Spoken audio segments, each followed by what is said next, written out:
Let's go. Welcome to the Integrative Edge, your go-to podcast for fresh perspectives on holistic health and functional movement.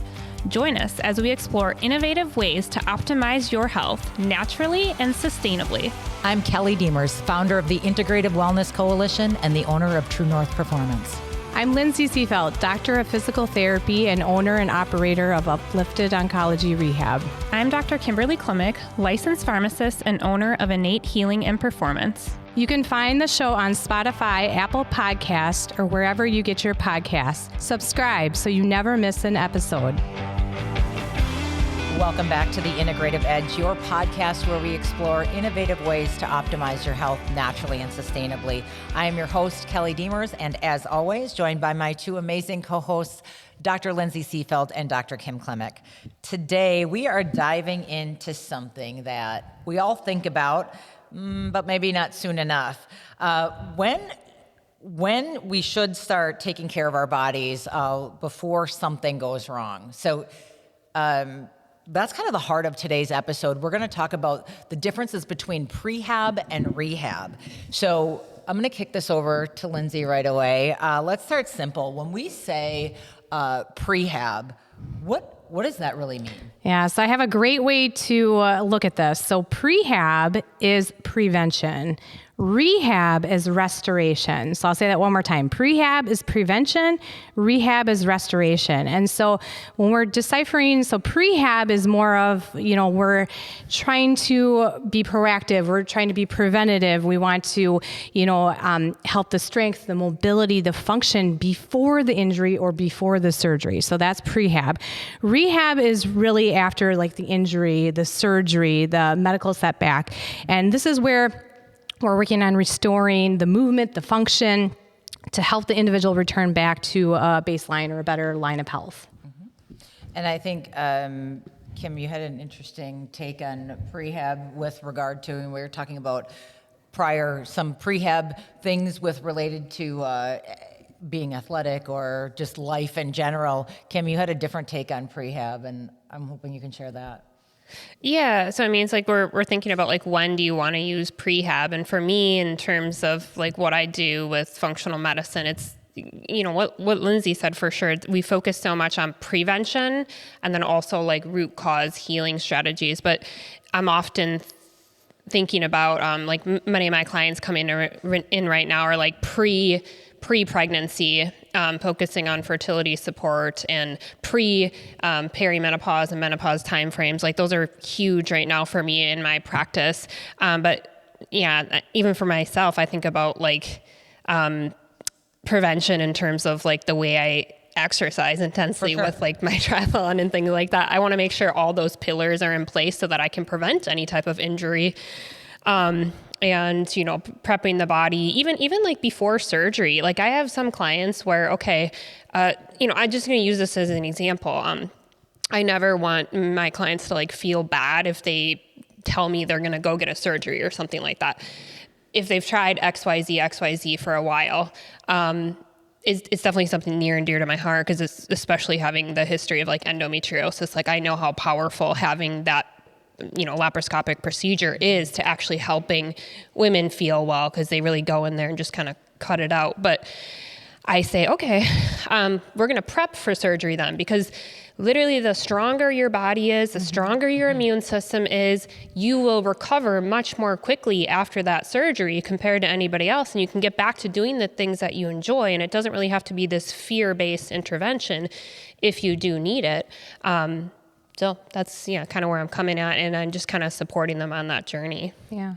And so like for me, the prehab, I worked in the traditional healthcare medical setting for 15 years. And we were really big into like in our clinic, especially like seeing those pre-surgical type patients coming in. So individuals, pre-total knee, pre-hip replacement, even rotator cuff surgery.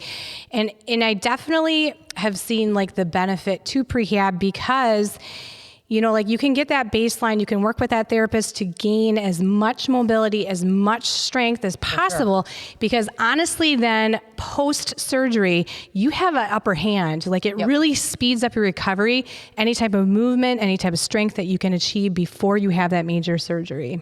From my own experience, my mom worked with Coach Nick here prior to a knee replacement, and she did it for probably 6 months, and it made a massive difference in her recovery when she would go to rehab post knee replacement. The doctors were amazed at her ability to move and get back to things on a natural, in a very quick way, without all of the drugs, the medications, the interventions. I would say that a lot of what we do in here supports that prehab. I think Coach Nick uses the term prepared for life.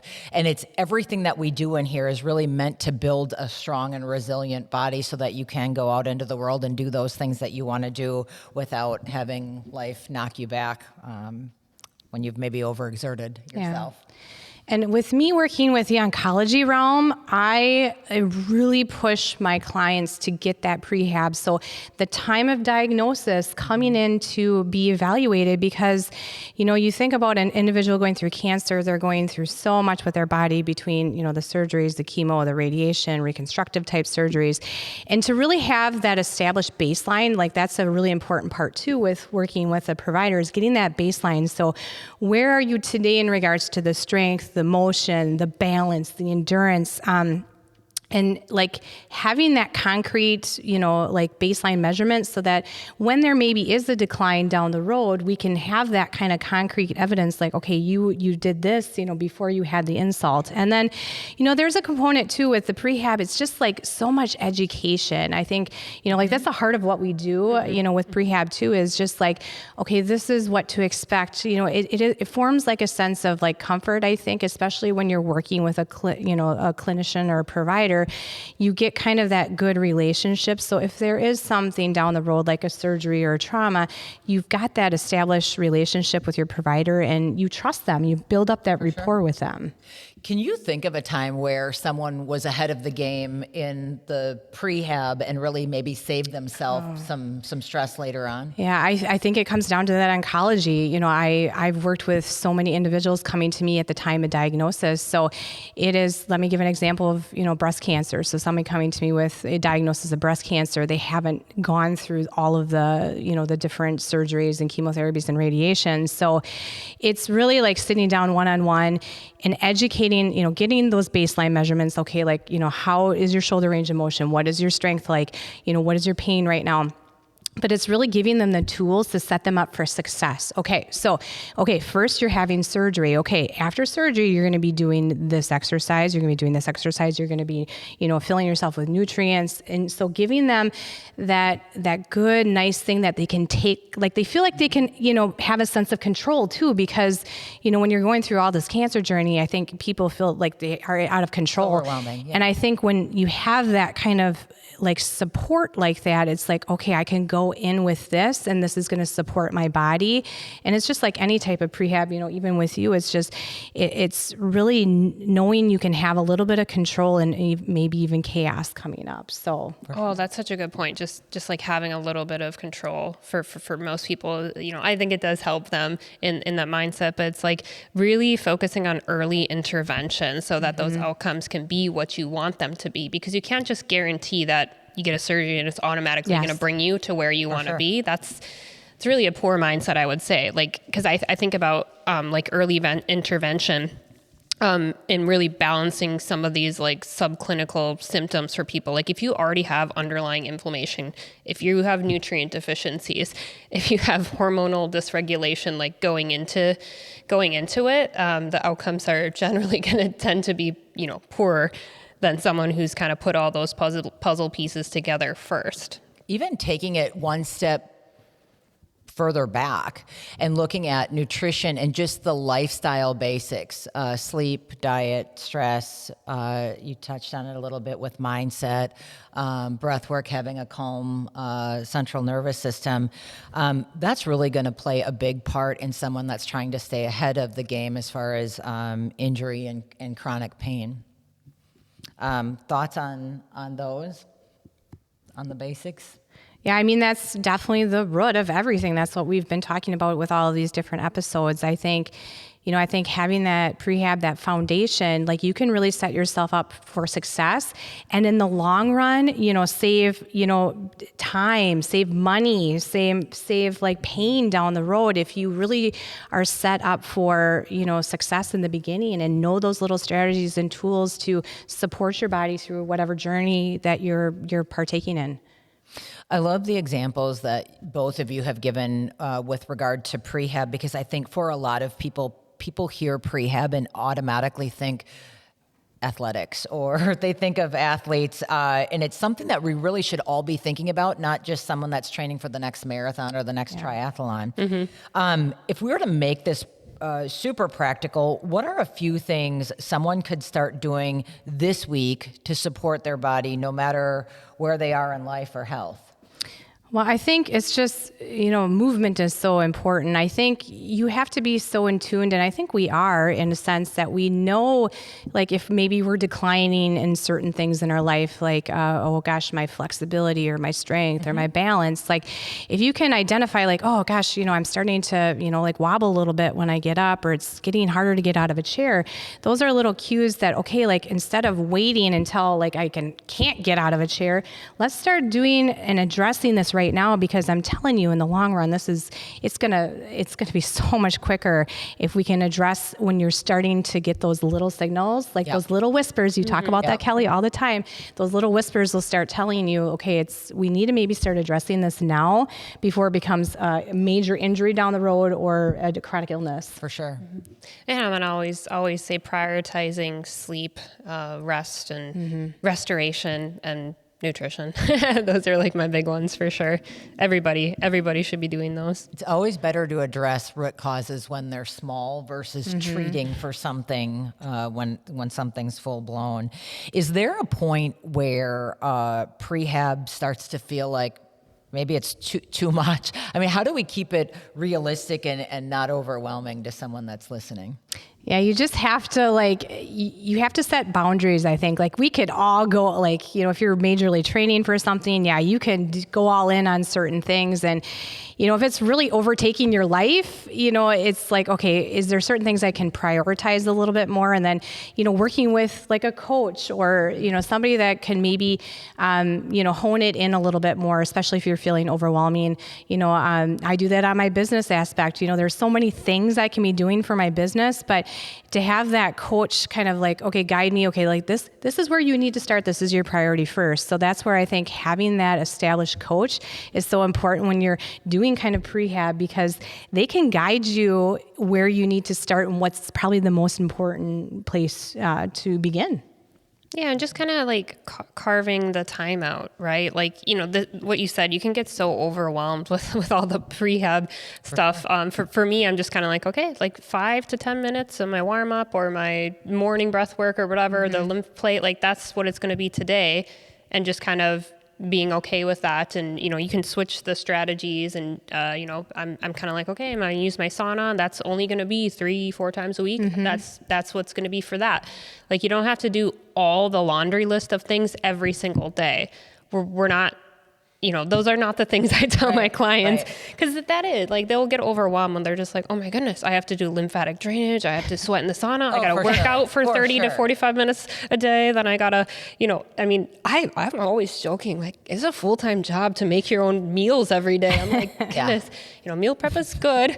I'm terrible because I really hate leftovers. So I just my husband's like, you want to cook again tonight? I'm like, yeah, sorry. I just I don't want to eat something too, twice is the limit kind of thing. But that's just that's what I choose. But anyways, you know what I mean? Yeah, for sure. I think for me, my coffee pot takes 5 minutes to make a pot of coffee in the morning. And that means you can get on the vibration plate for a little bit. You can do a little bit of foam rolling, call it good, and you're out the door.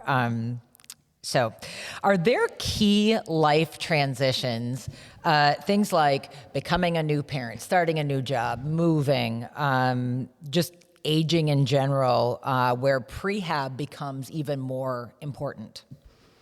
I think you nailed that on the head. I think those different life changes, like, prepping, like before you have a baby, maybe even switching jobs. Like you think of when you're a student, you're sitting all the time. And then when you're up and working, you're moving a lot more, or just even transitioning to doing different, races or athletic type things. So it's any time that you're going to be stepping, I think, out of the norm, like you're putting a little bit more demand on your body. That's the time to consider that prehab. Yeah, both women and men go through just like different hormonal changes and things like that as you age. I mean, for women, it's like prep even for like the menarche, like the time when you first are starting to get like your periods and your cycles and things like that.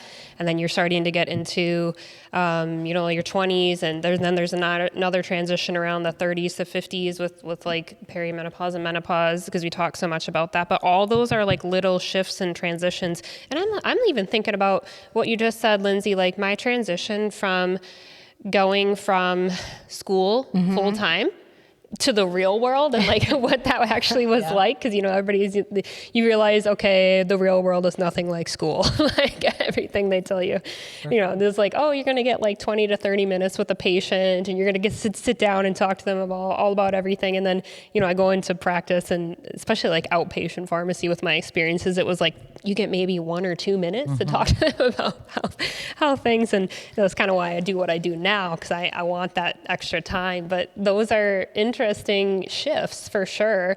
And then like first time, home buyers and things like so much more responsibility. So that's going to put stress on your body, and you have to learn how to adjust to those different life transitions. Well, and I think all of those life transitions, starting a new job, becoming a new parent, moving, switching jobs, are huge life stressors. And from the lens here at True North, we talk about load versus capacity, and every stress being an additional load. When you're adding big life transitions, you're really filling your bucket pretty heavily. And the more you move towards that capacity line, where your cup is starting to overflow, that really is where you get into a situation where you are at risk for chronic pain and injury and different things. So to try to help bring that down a little bit, we always talk about the different things in that prehab realm that they can do, whether it's breath work or mindfulness or just taking a step back, giving yourself some grace. If someone is listening and thinking, okay, it sounds great, but I don't have a team of professionals at my beck and call, how do you start prehab on your own? What would be some things that we could give to people that just want to start a practice? Well, I think it's identifying first what you're trying to, address. Like I had mentioned, okay, maybe it's getting harder to get out of the chair, or like you're noticing your balance is a little off, try to do a little bit of research and looking into like different ways that, okay, like it's hard to get out of a chair. Okay. Like what can I do like exercise wise that I can help, build up the strength in my legs? I mean, obviously always reaching out to, anybody to get some guidance, I think is very helpful. But I think it's first identifying kind of what you're hoping to achieve or what your goal is. I think, we had a whole episode on it, like the small habits. Yes. Yep. Organize the chaos. Like just take it like little segment by little segment and organize it first of all, I don't know. I just, here's a good example. Like a lot of people, if you're experiencing those symptoms of adrenal burnout, right? Where it's like, you can't get out of, like you sleep for 8 to 10 hours and you're still tired when you wake up. Really hard to get out of bed. Hit the snooze button. Then you're getting that slump in the afternoon around 1 to 3 o'clock and you need the caffeine kick, but then you're wired and tired at bedtime. Like that's definitely like signs and symptoms of adrenal burnout. Okay. Just start. You want to start somewhere. You can really make a transformation in like 4 to 6 weeks of just consistently doing some of these things. 10 minutes of sunlight on your eyelids in the morning, right when you wake up. Getting the addition of electrolytes and minerals in your day. That 1 to 3 p.m. time frame, I tell people to focus on having like a little adrenal cocktail, sodium, potassium, vitamin C, boom. Don't reach for the caffeine. Make that shift and that choice. Get into a good circadian rhythm. You're going to bed at the same time, getting up at the same time. There is a little list there, 4 little bullet points. Make those, whatever it was, make those little changes first and do that. Just keep doing it every day, 4 to 6 weeks, and you watch how your body transforms just by doing that. And then the nutrition component, I'm telling people to get, the wild caught fish and a lot of stuff with taurine and stuff like that to help their adrenals get restored. But you choose one thing, okay? Don't go into it and say, okay, well, I'm going to fix my thyroid and my hormones and my cortisol and all that right away. They're certainly not very glamorous things to do every day, but man, consistency pays off, right? So we talk a lot about mindset on this show and just really giving ourselves some grace, being patient with ourselves. How does mindset play? How does that tie into prehab, and is being mentally prepared, do we think that's part of the process? Yeah, I mean, you just have to, I think we talked about this before, give yourself grace, right? With certain things as you're working through this process and establishing new things, getting that consistent flow. What Kim was just talking about, it's just take the time, slow down, and just it's okay. It's okay if you have a little setback, just kind of pick back up and just keep on going. Yeah, you can sit with it for a minute, but just don't dwell on it for a really long time, because that's going to shift you in the wrong direction. Like just start by saying positive things to yourself. Write a post-it, put a post-it note on your mirror, or like a little mantra, or saying whatever you got to do, so it's visually there for you, so that you can either read it or say it out loud to yourself, or just keep on getting it into your brain.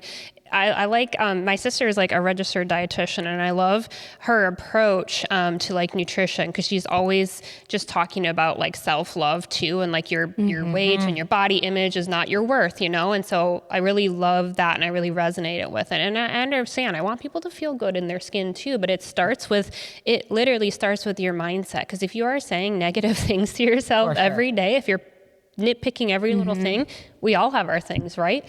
We all have our little things that we don't like about ourselves, but there's 2 points. One of them, I laugh because when you said put it on your mirror, I have done that, and people have used I'm like, oh, just go use my bathroom. They come out, they're like, what's going on in there? I'm like, okay. But the other thing I will say about mindset is we talk to ourselves all day long, and a lot of us say things to ourselves that we would never, ever say to another person. And that is, I tell people all the time, talk to yourself like you would talk to someone else, because there is zero chance some of the things that we say internally we would ever let roll out of our lips. So love that. Just something to be aware of when we talk about self-talk. Body's always listening. The body is always listening. So love yourself. Right. Any misconceptions about prehab or rehab that we should talk about? I mean, well, we didn't touch upon this, but rehab too is, that happens. Like, you have those injuries, you have those surgeries. So, I mean, it's not, if you haven't done the prehab, it's not like, oh my goodness, there is a time and a place for rehab too. You have to get that, the pain down, the mobility, the strength, the function. So rehab does happen, injuries do happen, and you don't have to scold yourself like, oh my gosh, if I would have done that, it's like, once again, this is what happened. This is where we're going to start. We're going to pick up and move forward from here. Right. Yeah, perfect. I'm just thinking, okay, so like post-surgery, or like even post a diagnosis, right? Like, what are we going to do to restore the system? It's not like it ends there and it's like an end all be all, like you have this diagnosis and now you're just going to have to live with it forever. That's where like the post rehab comes into play, is like you can restore the system. We talk about that every day with each of our practices. I think from our perspective in here, we don't say injury prevention, right? There's a way that we can reduce our chances of being injured, but we're never going to say, if you do this prehab, you are guaranteed not to get injured. So we always want to be setting realistic expectations about what we're doing. We are building resilient bodies that is going to give us a better chance at not getting injured, but that doesn't give us a guarantee. We don't get a free pass. Yeah. So if we were to wrap this segment, what's one small thing each of us could recommend to listeners who want to start thinking more proactively about their health? I think, the prehab is definitely, obviously, in my opinion, the way to go. I think, we need to set ourselves up for success. If you're noticing some kind of decline or things that are going to be coming up that you want to improve upon, you've got to start there and do the little things that we talked about, because in the long run, like I said, this could prevent, injury, pain, and reduce time and money, if you do these little steps early. Mm-hmm. And you have those like, 5-year goals, 10-year goals, or whatever they are, like written down. Start to think about what do you need to put in place before to make those things a success, or have those things be a success for you, because it all starts well before the actual. I love that. Yeah, the actual goal is achieved for sure. But it's an everyday thing, or every couple of years, whatever it is, like, because we're all going through these life transitions. Yeah. I love that so much. Your body loves when you show up early, right? Not just when things fall apart. So whether it's adding in movement or breath work, or how you changing the way that you talk to yourself, just checking in with how you feel and how you're moving.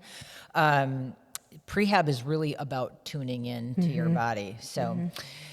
Thank you for joining us today. If this episode resonated, please share it with a friend. Please leave us a comment. If you haven't already, please subscribe via Spotify, Apple Podcasts, or wherever you get your podcasts. Thank you so much. We'll see you next week.